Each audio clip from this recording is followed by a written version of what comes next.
All right, let's dive into something that, let's be honest, most of us try really hard to avoid thinking about. But what if facing it head on is the actual secret to, living? This whole explainer is really built around one simple, kind of unsettling, but incredibly powerful idea. Just let that sit with you for a second. This isn't me being dramatic, it's a statistical fact. Right now, today, someone your exact age, with plans, dreams, and a to-do list just like yours, they won't get a tomorrow.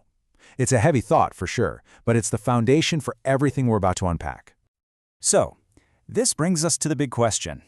What if your life, exactly as it is right now, the job you have, the daily grind, your relationships, all the things you keep saying you'll do someday, what if this was it? What if this was forever? Would you be happy with that? Would you feel like you did it right? This question is going to be our guide for the next few minutes. We talk about death in whispers like it's this big secret, as if by ignoring it we can somehow keep it away. But the whole point we're exploring here is that leaning into that discomfort, that's actually essential. It's never a question of if it's going to happen, but when.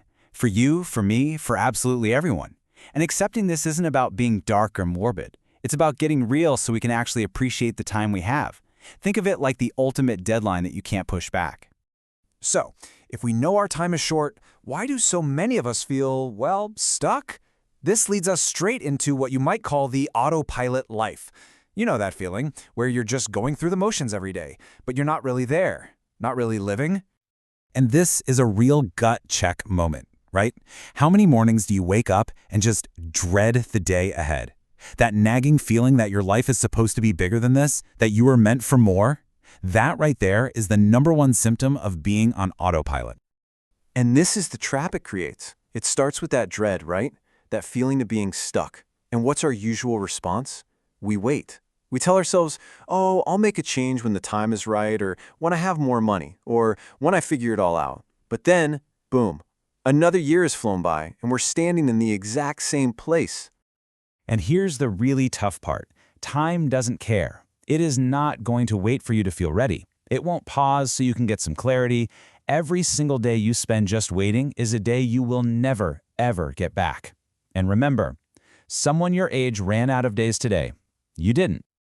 Okay, this brings us to a super important difference we need to talk about. It's great to have dreams. It's great to imagine a different kind of life. But your imagination, all by itself, changes absolutely nothing. It's like watching a movie in your head that you never actually star in. It really just boils down to this. On one side, you've got the world of imagination. That's where ideas and dreams and thoughts live. It's cozy in there. It's safe. But on the other side, you've got the world of action. That's building, creating, changing. That's where life actually happens. It's where a different reality gets made. I mean, this is the bottom line, isn't it? That amazing vision you have for your life. It's going to stay a fantasy until you take one small, concrete step. It doesn't have to be some huge, earth-shattering leap. It just has to be an action. That's the only thing that breaks the cycle. So we face that uncomfortable truth. We've called out the autopilot trap. We know that action is the only way out. So that brings us to the final and honestly, the most important piece of this whole puzzle, the urgency of right now. Seriously, if you take anything away from this, let it be this. This is your official wake-up call. A little shake to remind you that this one wild, precious life you have is not a dress rehearsal. It's opening night, and it's happening as we speak. You're either in the play or you're letting the curtain fall. So here's the challenge. If you know you don't want to be in the exact same spot 1 year from today, then something has to change now. Not tomorrow, not next month. If you dream of working for yourself, you have to lay the first brick now. If you want to live with purpose, you have to stop waiting for someone to give you permission and just start. And so, we end up right back where we started, with that harsh but powerful reality. Someone your age ran out of time today, but you didn't. You got another day. You still have a chance. So the only question left is, what are you going to do with it? Will you make it count